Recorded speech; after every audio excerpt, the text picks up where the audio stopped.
You ask Tiger to solve. This deals with linear equations with one unknown. The final result is x equals 8. Let's solve it step by step. Group all x terms on the left side of the equation. Subtract x from both sides.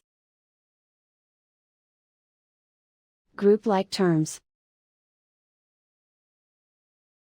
Simplify the arithmetic. Group like terms. Simplify the arithmetic. Group all constants on the right side of the equation. Subtract 7 from both sides.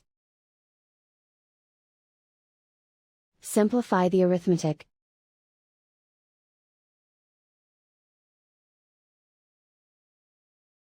And so the final result is x equals 8.